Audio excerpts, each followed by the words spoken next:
بعضی از آدما توی گوشه‌های آروم خونه‌شون بیشتر احساس زنده بودن میکنن. اونا اشتیاقی به سر و صداهای خیابونای شلوغ یا توجه به غریبه‌ها ندارن. به جاش اونا توی دیوارهای آشنا و صدای سکوت خونه احساس آرامش رو پیدا میکنن. برای افراد غریبه شاید اونا به نظر یکم عجیب برسن یا با خودشون فکر کنن اینا دارن از زندگی فرار میکنن، دارن از دنیا قایم میشن. اما در حقیقت اونا دارن به یه شکل دیگه زندگی رو تجربه میکنن. این آدما از دنیا فرار نمیکنن. اونا به دنبال صلحن. پشت این ترجیحشون یه روانشناسی وجود داره. تحقیقات نشون میده افرادی که عاشق موندن تو خونن اغلب دنیای درونیشون خیلی فعاله. مثلا تخیلاتشون، ایده هاشون، احساساتشون همه با همه واضح و روشنه. توی ذهن اونا حرکت وجود داره، عمق و معنا وجود داره. خونه براشون جای پنهون شدن نیست. اونجا یه پناهگاهیه که توش همه اینا میتونن نفس بکشن. روانشناسا اسم همچین چیزی رو حضور درونی بالا میذارن. توانایی احساس ارتباط بیشتر با دنیای درون خودت، نه دنیای بیرونیت. این افراد برای احساس شادی اصلا نیازی به هیجان و هیاهو ندارن. اونا میتونن خیلی آروم یه جا بشینن، به پنجره خیره بشن، یه نوشیدنی گرم بنوشن و احساس رضایت کنن. احساس رضایتی که شاید خیلی از آدمای دیگه تو جاهای خیلی سخت و دوردستی دارن دنبالش میگردن. قلب اونا تو شلوغی تونتون نمیتپه. اونا این قابلیت رو دارن که حتی تو سکوت هم قلبشون محکم تر بتپه. اما قسمت جالب ماجرا اینه که همیشه هم اینجوری نبوده. خیلی از اونا یه زمانی سعی کردن که توی دنیای پرسرعت جا بیفتن. سعی کردن که انرژی خودشونو با دوستایی که عاشق مهمونی هن یا ماجراجویی دوست دارن یا با حرکت مداوم زندگی میکنن تطبیق بدن. و در طول این مسیر یه چیزی متوجه شدن. اونا فهمیدن که این آرامششون یا میل اونها به تنهایی یه نقطه ضعف توشون نیست. اونا در حقیقت به خاطر یه چیز دیگه‌ای اینجورین. موضوع یه چیزی در درون اونهاست. من اولین باری که اینو راجع به خودم فهمیدم خیلی خوب یادمه. فکر میکردم موندن مداوم تو خونه باعث میشه که احساس طرد شدن یا تنهایی بکنم. اما در عوض احساس کردم فضای اطرافم داره منو درک میکنه. فهمیدم برای احساس زنده بودن نیازی به سر و صدا ندارم. برای اینکه احساس کنم دیده میشم به این همه چشم نیازی ندارم. کم کم برای صدای ورق زدن صفحات کتاب خیلی بیشتر از صدای تشویق ارزش قائل شدم. اون موقع بود که فهمیدم صلح هم یه شیوهی از زندگیه. موندن تو خونم به معنای تنها بودن نیست. گاهی معنای با خودت بودن داره. معنی واقعا گوش دادن. این همون چیزی که دنیای پرمشغله اطرافمون اصلا فراموشش کرده. یه ویژگی منحصر به فردی وجود داره که خیلی از افرادی که ترجیح میدن تو خونه بمونن اونو به اشتراک میذارن. اونم درون نگری و عمیقاً فکر کردنه. یه جورایی هر لحظه کوچیک میتونه تبدیل به یه داستان بشه. هر خاطره تبدیل به یه درس. اونها احساساتشون رو کاملاً حس میکنن. شادی براشون غنی تره. غم براشون تبدیل به هنر میشه. امید تبدیل به یه جهت و مسیر میشه. اونا برای اینکه با سرعت دیگران پیش برن احساسات خودشون رو با عجله بروز نمیدن. واسه همینه که فهمیدنشون انقدر زمان میبره. مطالعات علمی حتی نشون میده که افرادی که از تنهایی لذت میبرن در خلاقیت، همدلی و هوش هیجانی امتیاز بالایی کسب میکنن. آرامش اونها بهشون اجازه میده تا بقیه آدما رو خیلی بهتر درک کنن. حتی با وجود اینکه خودشون همیشه درک نمیشن. گاهی وقتام دنیا بهشون یه سری برچسبای اشتباه میزنه. مثلا میگن تو داری از دست میری اینجوریا. باید بیشتر معاشرت کنی. ببینم اینجوری تو حوصله‌ات سر نمیره توی خونه؟ خب این مدل حرف زدنا خیلی میتونه آزاردهنده باشه.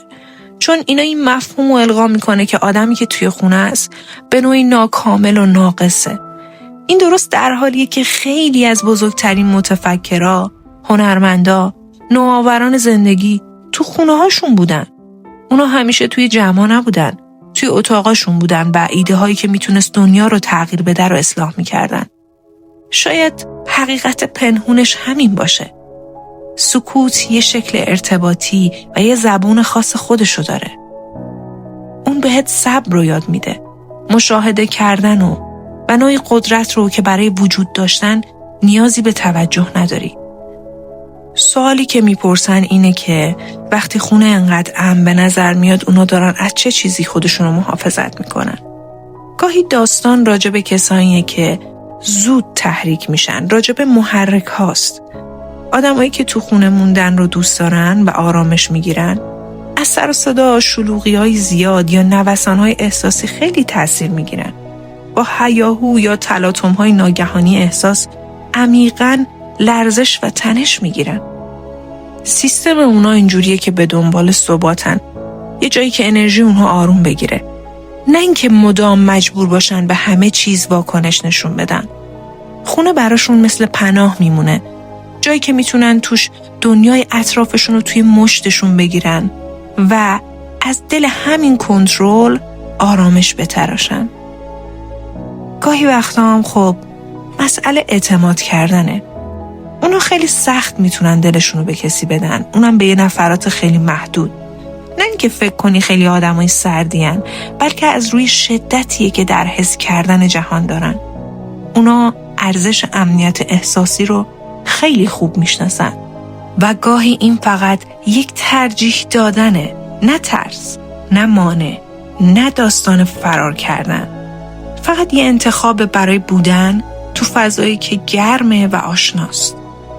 اونا سرگرمیایی دارن که اصلا نیازی به جمع نداره، مثل کتاب خوندن، مثل بازی کردن، نقاشی کردن، فیلم یا سریال محبوبشون رو دیدن، یا مثلا ساختن یه سری چیزای شخصی. خوشی براشون تبدیل شده به یه آیین آروم، نه یه جشن پر سر صدا. اونا شادی رو با لحظه اندازه میگیرن، نه اتفاقها و رویدادها. اما یه راز هست که اونو معمولا نمیگن. اونا خیلی عمیق عشق می‌ورزن. توی سکوت ازت مراقبت میکنن و همه چیزو میبینن. چون وقتی که حواس پرتیا میره کنار، دل و ذهن آدم یاد میگیره که چجوری تمرکز کنه. خب اگه تو هم کسی هستی که توی خونه موندن رو دوست داری، شاید خیلی وقتا احساس کردی که فهمیده نمیشی، کسی درکت نمیکنه. شاید از خودت پرسیدی که باید شخصیتتو درست کنی، باید یه مشکلی توی تو وجود داشته باشه که نمیتونی از جمع‌های شلوغ لذت ببری. اما اگه بهت بگم هیچ مشکلی وجود نداره چی؟ اگه دنیا فقط به آدمایی مثل تو بیشتر نیاز داشته باشه چی؟ آدمایی که قبل از حرف زدن خیلی خوب گوش میدن، قبل از عمل کردن فکر میکنن، قبل از تظاهر کردن احساس میکنن. برای یه لحظه میخوام زاویه دیدتو عوض کنم. از صحبت کردن درباره اونها، منم یه زمانی فکر میکردم که زیاد تو اتاقم بمونم دنیا فراموشم میکنه. اما بعد فهمیدم یه چیز بی سر و صدایی در درون من در حال اتفاق افتادنه. دنیا توی ذهن من در حال شکوفه زدن بود. فکرها مثل باغ رشد میکردن. ایده ها بیشتر از هر مهمونی نیمه شبی میتونستن منو بیدار نگه دارن. در سادگی فضای خودم معنا رو پیدا کردم و کم کم فهمیدم خونه فقط 4 دیوار نیست. خونه یه حالت ذهنیه و حالا وقتش رسیده که مستقیم با خود تو حرف بزنم. آره، با تو. شاید تو هم یکی از همین آدما باشی. شاید همیشه کمی متفاوت بودی. شاید از همراهی با خودت خیلی بیشتر لذت می‌بردی تا همراهی با آدما و شلوغی. و خب شاید دنیا هنوز این بخش وجود تو رو جشن نگرفته.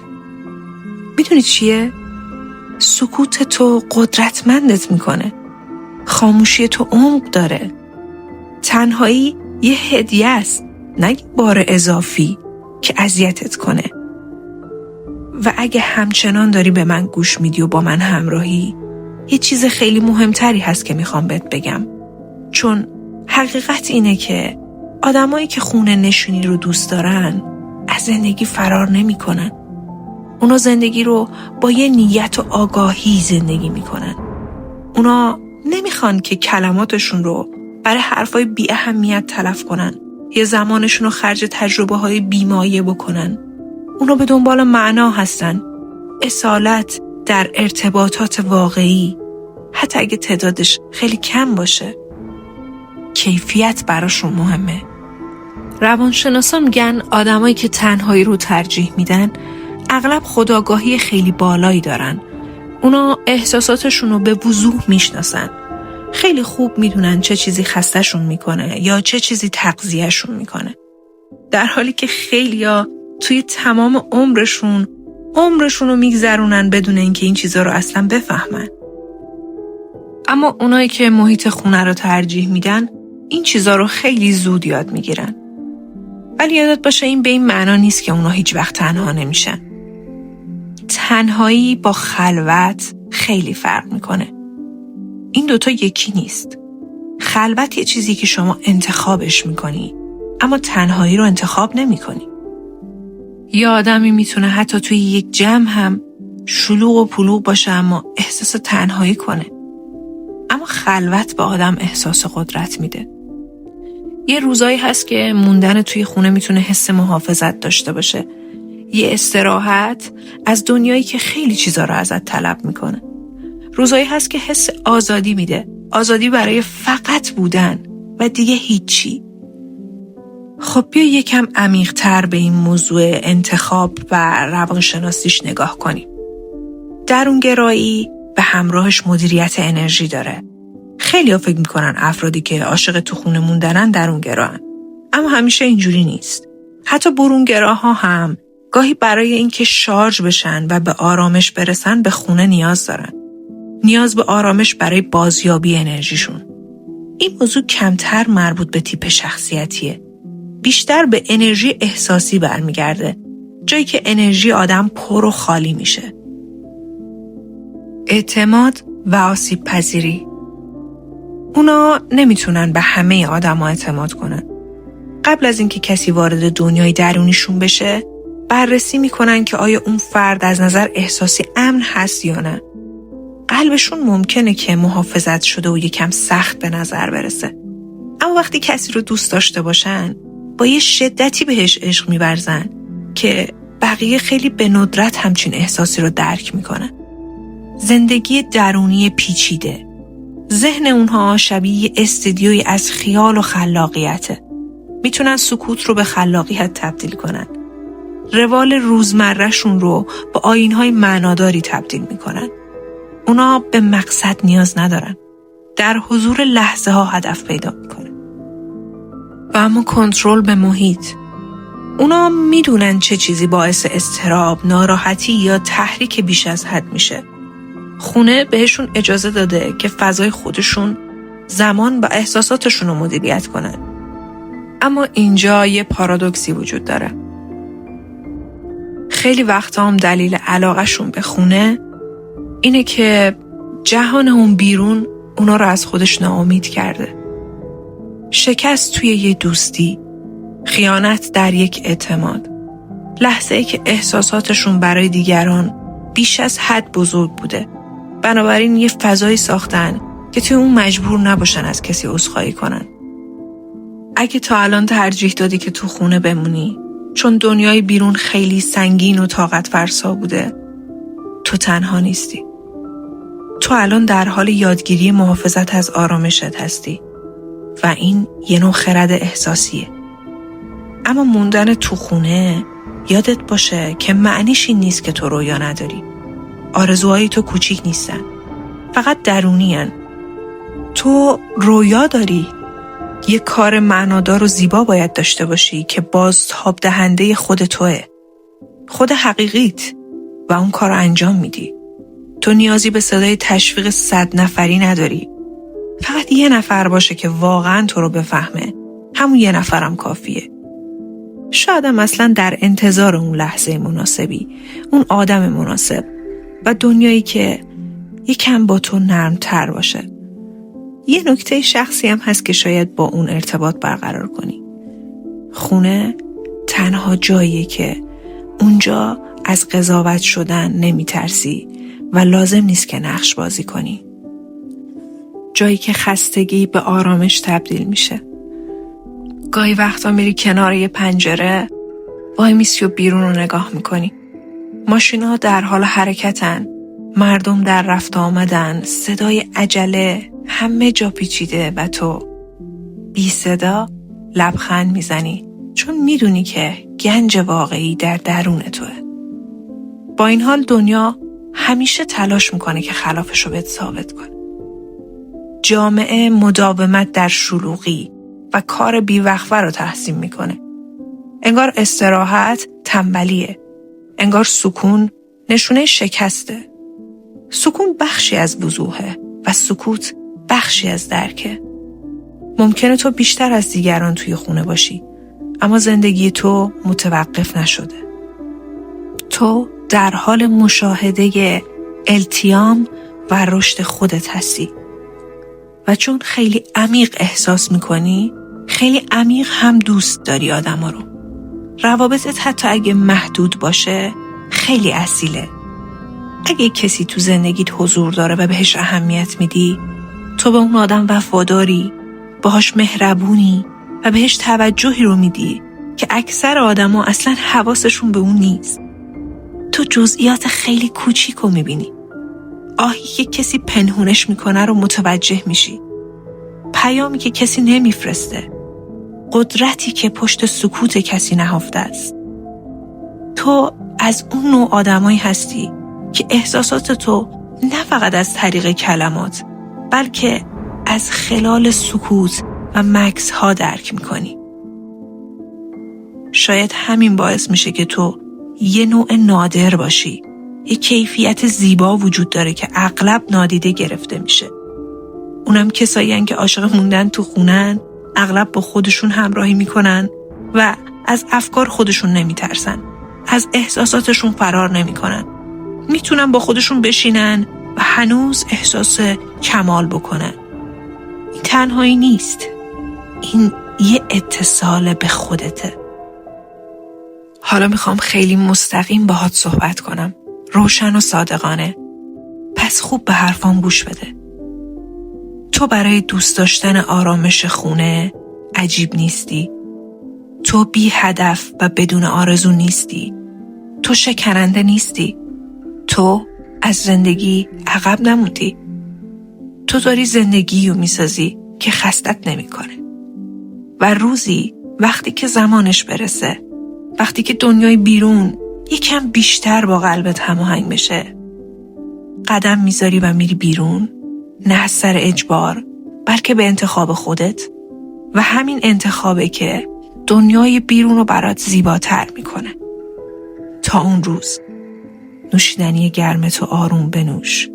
به کشف جهانهایی که توی ذهنت میرویند ادامه بده.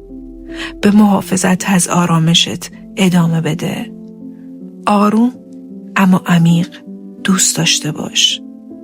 چون آدمایی که تو خونه بودن رو دوست دارن همونایی هن که دنیا رو شبیه به خونه میکنن.